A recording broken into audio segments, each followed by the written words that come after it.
Hey guys, how you doing? Robbie White here from Flex Fitness, and we're on week 9 of our breakthrough program. Fitness talks, fitness vlogs, all things to do with fitness, nutrition, um, exercise, all things related. This week's topic is going to be sleep, importance of sleep. Um, I've just a few wee pointers down, and I'm just going to fly straight through them. I've come in out of the sun to get this done, and I don't want it to go on another 30 minutes because I want people to get a bit out of this and not get bored with the information I'm giving them. So I'm just going to go through several pointers, and hopefully you pick up a bit of information about it, and it helps you out whatever your circumstances are. Okay, so number one, poor sleep is linked with higher body weight. So if you're sleeping less throughout the day, it is shown that your body sort of holds on to fat, doesn't break down the calories. Maybe you're not sleeping enough hours for your body to break everything down, use it up, and whenever you fall into your night's sleep, it's like a reboot for your body. It's a chance for, when your computer or your laptop isn't working great, you need to reboot it or shut it down or restart it and stuff. That's essentially what your body does every night when you fall asleep. It's when all the magic happens. It's when your body helps you eat recovery. And if you're injured and things like that, it's working while you sleep to help with that injury or any damage you may have done to your body. If you've been working out extremely hard and you're breaking down the muscle fibers and things like that, it's working while you're sleeping. So it's a really important time. It's probably more important actually, than the training itself is getting enough sleep to recharge. It's as important as your nutrition. It all comes hand in hand. People say like it's 70% diet, it's 30% training. Well, if there's any one lagging behind the other, you're going to not see the benefits that we're hoping for, where they all sort of go hand in hand. The three main pillars for me in health and fitness is your training, your nutrition, and your sleep. Like if you ace all three, you'll do really well. So poor sleep linked to higher body weight. If you think about it in simple terms, if you're awake longer, if you're not getting your 7 to 9 hours, which seems to be the prescribed time for a good night's sleep, if you're awake more than the prescribed hours, you're probably going to have a snack. Maybe you're probably going to eat the longer you are awake. So say for example, if it's 100, 200 calorie, maybe whatever type of snack you're having, they can escalate quite quickly. They over a period of time could be what is either making you overweight or making you hold on to your weight, or making the problems that you can't get the weight loss that you're after, or the body that you're working hard for. And it may be something simple, just like that. Because good sleepers tend to eat less calories than those who are sleep deprived.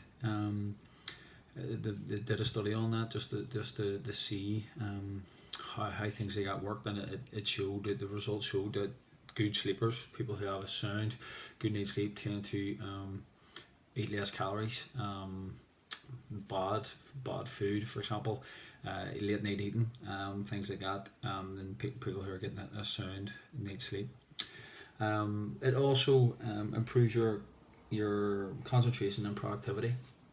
So for example, if you're getting off of work, if you're getting to go to school and you haven't had a good night's sleep, whether it be, say you weren't well, didn't sleep well, something was on your mind, you didn't sleep well, kids in the house, you didn't sleep well, for whatever reason, you didn't sleep, you wake up next morning, you automatically feel groggy, you feel tired, you're just not in it. So I see that.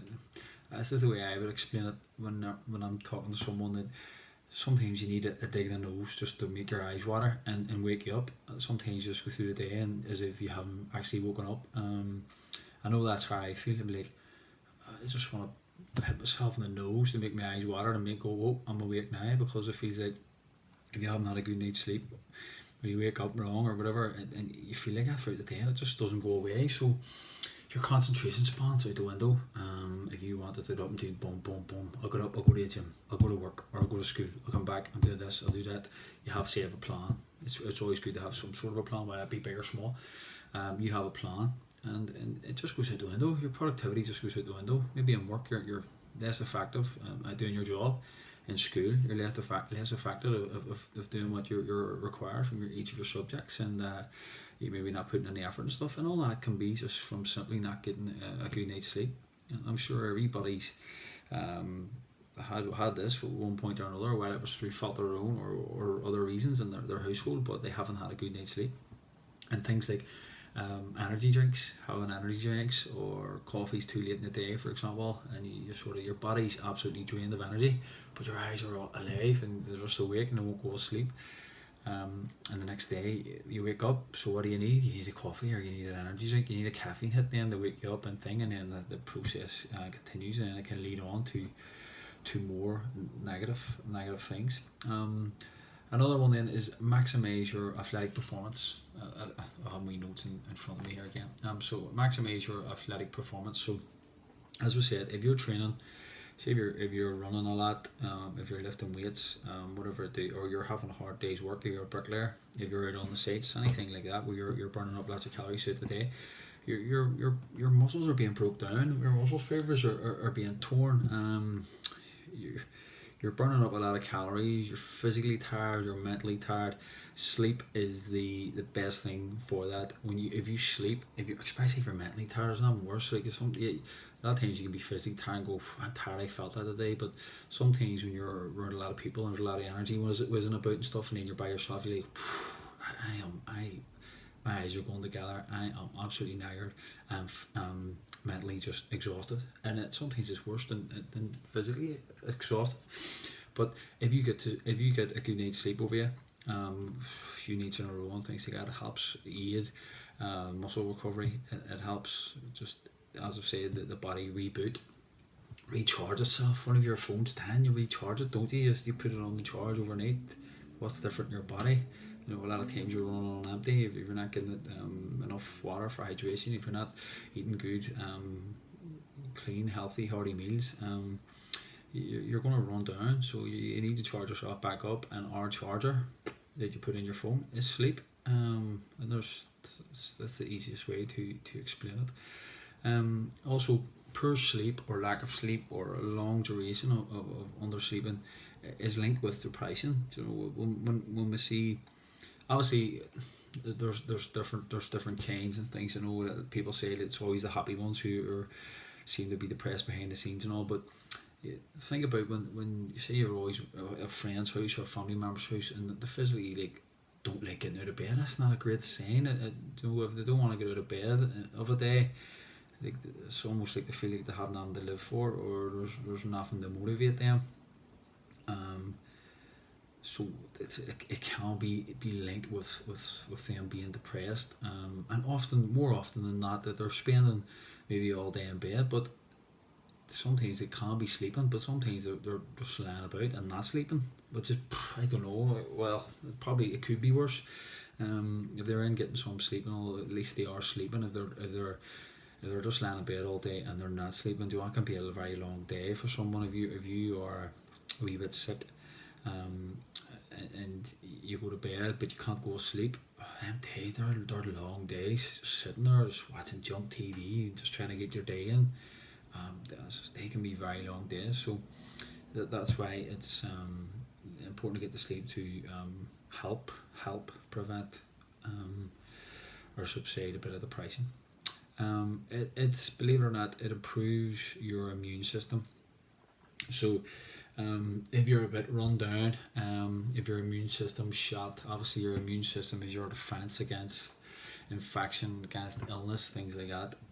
So sleep helps again recharge that. So if you're getting a bit of a cold, a good night's sleep could be the difference in you waking up tomorrow morning feeling better, feeling back to normal, or not, and feeling worse, and it prolonging and stuff, and it can't be that quick. You can go to sleep and you'd be like, I don't feel great, not have a great night's sleep, and wake up tomorrow feeling absolutely terrible. You could go to sleep overnight saying I don't feel great, but end up sleep soundly, and you're like, whoa, I feel great again. Maybe that was just a wee bug, or I don't know what that was. Well, maybe you've had a good night's sleep and you're immune system, your red blood cells are able to fight off any infection or illness that you might have been coming across there. Also, your bowel movement as well when you're sleeping. Your digestive tract system can get going, can get working. So that, say, if you're bloated, if you're holding on to food and stuff, it gives your body a chance to break it all down. So if you get up and have a morning poo, for example, that all comes from your body working throughout the night. So that basically you can get rid of any waste and potentially then room for breakfast. A lot of people are quite regular that the basically the poo, they eat something, the poo, they eat something, the poo, they eat something, and that's fantastic. They're not going to ever have any issues with bloatedness or any bowel problems and things like that. Where there are people are complete opposite who would kill for that, who would kill to be regular going to the toilet, because a lot of people aren't, and a lot of people are. I think it was last week's video about some people are only going once a week, twice a week, which is a pretty much a very big concern. If they aren't that regular going to the toilet, you don't have to be like clockwork. Some people are brilliant, other people's aren't, but you need to get a poo in more than once or twice a week.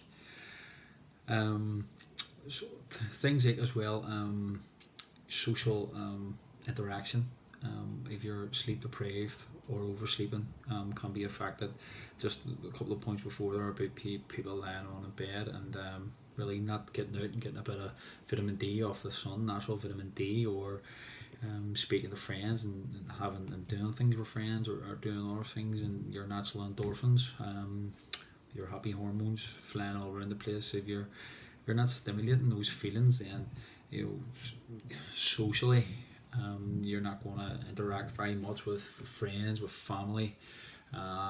Especially if you're deprived of sleep, you're just going to be feeling very tired, feeling very lethargic, like you don't want to really do much.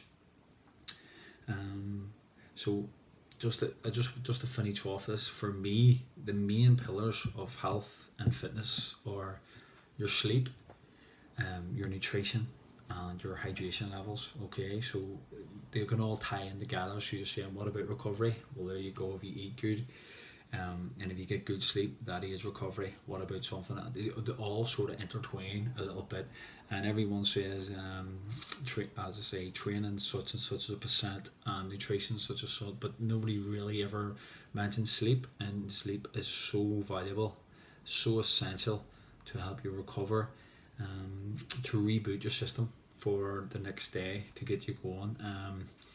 And sleep is massive. Undersleeping can lead to so many negatives, and also then oversleeping, if you're just spending time in bed, it can lead to so many negatives. Just if you set yourself alarms, if you are oversleeping, try and get up and get out, go for a walk. If you're undersleeping, I would suggest it might not be why that you're not sleeping, but just try and burn off a bit of steam throughout the day. Tire yourself out, try a hot bath, try some candles, try some nice smells, lavender, whatever, just to hopefully try and get you a night's sleep, and hopefully lead on to better sleep and performance, and in turn feeling better all around, really. So that's it. So that's probably the shortest video I've done, coming up in 14 minutes, so I'm delighted about that, but still feel like I got great information across there. So as I say, we're on week 9, probably in nearly week 10 of isolation altogether. Things are slowly starting to move, so fingers crossed, as long as the rate and the hour, or whatever it may be, is coming down, and we can start to do things slowly again. So we're all for that, and we're brilliant. But in the meantime, just keep doing what everybody's asking us to do. Stay in, stay safe. Only go out if you have to, and all. And this will pass quicker. We're if you see, we're almost there. We've all been in this together. We've all been. You get some fools who haven't been in. They haven't been sticking to things at all, and don't really care and things like that. They're maybe the ones who's holding it up for everyone else, but for the most of us, it's been great. That we've just got on with things, just do what you do. It's funny how the human body adapts to any situation. We were stuck indoors, maybe picked up something you didn't think you were going to do, We can't see friends. You've done it a different way. We're all doing Zoom quizzes, Zoom bingo, Facebook bingo. We're all doing these different things. So it's great to see that no matter what we're up against, our survival mode, our survival techniques will always kick in. Okay, so as I say, we don't know when it's going to be the last video of isolation, but we'll keep going with what we need to do until this is all over, and then we can get back in and face to face with people, get a bit of interaction, which I prefer to do, but don't mind doing these whenever we need to do them. Okay, so stay safe, guys, and thank you very much, and we'll see you next week. Bye bye.